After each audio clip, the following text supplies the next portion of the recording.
writing stuff down. I think I had like 10 pages of stuff that was said and was important, and I think I'm just going to talk. Like to say, this is the first testimony I've given since 1982. I was the youth pastor when I was 15 at First Baptist Church in Gaffney, South Carolina, and that went pretty well. I had 2 of my friends that actually got saved in that service, but it wasn't but maybe a year after when devil started showing up and started hanging out with my buddies and drinking beers on the weekends, and that pattern of behavior kind of followed me through college, through the military, and then into my adult life. So there's really no reason except for the devil, because I was brought up in a Christian home, and my mother is by far the most godly person I've ever met in my life. Ever. I love you. And there's just no excuse for my behavior or the way I was acting. But it didn't matter if it was a NASCAR race or a biker weekend or at a football game, whatever. It always involved drinking.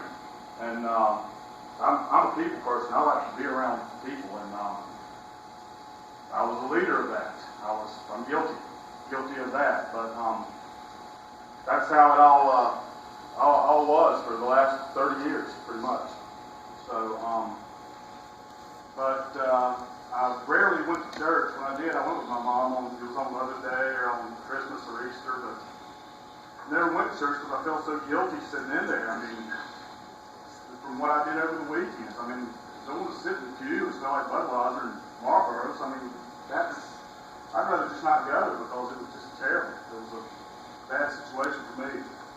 But so I just didn't go.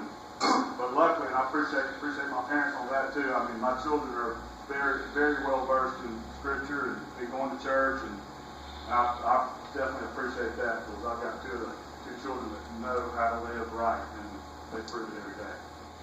The past 5 years, things have been going really downhill for me. In family, business, I've had some health issues and had some run-ins with the law, and more things have happened to me, just the more I feel it with alcohol and drugs. And the more I did that, the worse it got. It didn't help things at all. It just made things worse and worse. And things just got totally out of control, and it just fueled me to be angry. And then when I got angry, the people that were around me the most, was my family or my employees or whoever it was, that anger came out toward them. And it was me being angry myself, so it was, and it was just because I didn't have the Lord in my life. And it says right here in Proverbs 20:19, it says, "A hot-tempered man stirs up strife, but he who is slow to anger quiets contention." And let me tell you, I've stirred up plenty of strife, not just with myself, but with a lot of people I love, a lot of people around me, and it just continued to spiral downward. After I had several bad experiences, I talked to my parents and to some church friends of theirs, and I was able to get in Hebron Colony pretty quickly, and I appreciate that. Thanks to some people in this room. On my first day here at Hebron, what really sticks out in my mind is, as Danny said, I was just like you guys. It was the first time I was here, first day. He said, "This is not about addiction. This is about sin. What we have is a sin problem." And that just hit the nail on the head with me because that covers everything that we do. Sin does. And so it took me, and with me being my rebellious nature and spirit and stuff, it took me weeks. The first week I came in here, I sat right there on that front row, and I cried every single day. It was like God was just removing everything out of me, just like purging my system. And then throughout the next few weeks, I still couldn't totally let go of having control of everything in my life. I just couldn't get it over. But finally on week 10, thank goodness it's not a 9-week program, I might be standing here. But on week 10, that Monday, same thing happened. It was just like the burden was lifted off of me, and I was able to totally say to the Lord, just 100%. Just take my life and do what you need to, because, and that was the biggest relief there ever was. But that was, like I said, that was the first day of week 10. So I was, like everything else, waiting for the last minute. But right here it says, I made a note, it says, life is about relationships, and I've always believed that, and the most important relationship is your relationship with God. I met with Keith Honeycutt. We met at the Mountain House right before I came in here, and he's my sponsor. And that's what he asked me. He said, how's your relationship? What is your relationship with God? And my answer was, well, I'm a Christian. I was saved when I was 10. Wrong answer. I had no relationship with God. That's the piece of the puzzle that's been missing all along. So thanks to Hebron Colony and me being here and spending time, and it's worked. I definitely see the light now, and I understand at 45 years old what the problem was all along. I want to thank the staff, everybody here that on staff.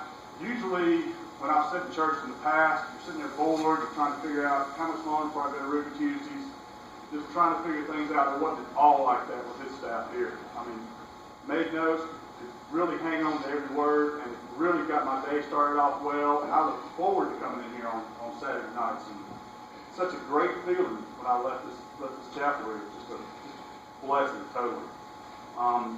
But all the staff, Gene Dooley especially, I think there's something up because every night when we have mandatory movie night on Friday night, he feeds us beans and cabbage. And then they put us in this little room where we all have to watch movies together. So 33 men, same room, beans and cabbage.